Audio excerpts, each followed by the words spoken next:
நம்ம முன்னோர்கள் நம்ம நாட்டை வந்து நமக்கு சோலையா கொடுத்துட்டு போனாங்க. நம்ம பருவத்துலதான் இதை நம்ம பாலையாக்கி இருக்கிறோம்.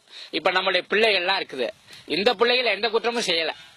ஆனா குற்றம் செய்யாத பிள்ளைகள் தண்டனை அனுபவிக்க போகுது. வரும்பாத காலத்துல குடிக்க தண்ணி இல்லாமலும், சாப்பிட உணவு இல்லாமலும், வேலைக்கு வாய்ப்பு இல்லாமலும் போக போகுது. அப்ப அதை நம்ம பாத்துக்கிட்டு இருக்க போறோமா?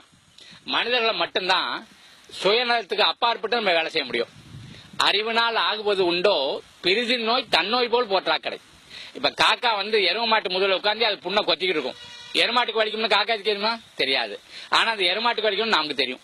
அதுதான் மனிதருடைய இந்த பகுத்தறிவுக்குரிய அம்சம். அதனால மனிதர்களை என்ன செய்யணும்னா, தனக்காக மட்டும் வாழ்ந்தோன்னு இருக்கக்கூடாது. அது மிருக வாழ்க்கை. மனித வாழ்க்கை வாழணும்னா மற்றவர்களுக்காகவும் யோசிக்கணும், வருங்காலத்துக்காகவும் யோசிக்கணும். அப்படியானா நம்ம என்ன செய்யணும்? மரம் நடணும். அந்த ஷூமேச்சர்னு ஒரு ஆள், அந்த இங்கிலாந்து நாட்டுக்காரன், அவன் பரந்த அறிவுடையவன். அவன் புத்தரை பத்தி எல்லாம் படிச்சிருக்கான், காந்தி எல்லாம் படிச்சிருக்கான். அவன் நம்ம மேல அனுதாபப்பட்டு சொன்னான். என்ன சொன்னா, நீங்க எத்தனை பேர் குழந்தையில இருந்து முதியவர் வரல, ஆளுக்கு 5 மரம் நடணும், 5 வருஷத்துக்கு அதை காப்பாத்திடணும். அப்படியானா 5 வருஷம் கழிச்சு பார்த்தா உங்க நாட்டுல 500 கோடி மரம் பழம் கொடுத்துக்கிட்டு இருக்கோம். எந்த 5 ஆண்டு திட்டத்துக்கும் செலவழிச்சதை விட குறைவா செலவாகும். எந்த 5 ஆண்டு திட்டத்திலையும் விளைந்த பலனை விட கூடுதலா பலன் இருக்கும் அப்படின்னு சொன்னா, அவ்வளவு கூட நம்ம சத்குரு சொல்லல. ஆளுக்கு 2 மரம். சரிதான். எனக்கு ஒரு மரம் நடணும், நானு ஊருக்கு ஒரு மரம் நடணும். ஊருக்கு நட்டாலும் அது எனக்கு தான் பயன்பட போகுது, எனக்கு நட்டாலும் எனக்கு தான் பயன்பட போகுது. இதுல வந்து ஒன்னும் பெரிய பொது நலமெல்லாம் இல்ல. ஆனா பொது நலம் அதுக்குள்ள பொதிந்து இருக்கிறது. அப்ப எனக்கு ஒரு மரம், ஊருக்கு ஒரு மரம். தமிழ்நாட்டுல 6 கோடி பேர் இருக்கிறோம். ஆளுக்கு 2 மரம் நட்டோம்னா 12 கோடி மரமாச்சு.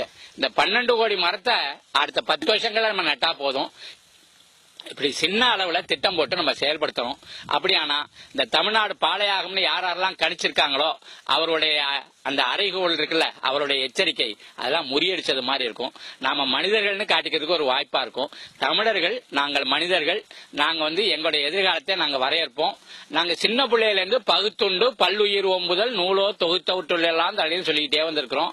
அதை நடைபடுத்த முறைப்படுத்துவதற்கு இந்த பசுமை கரங்கள் ஒரு வாய்ப்பா இருக்குது.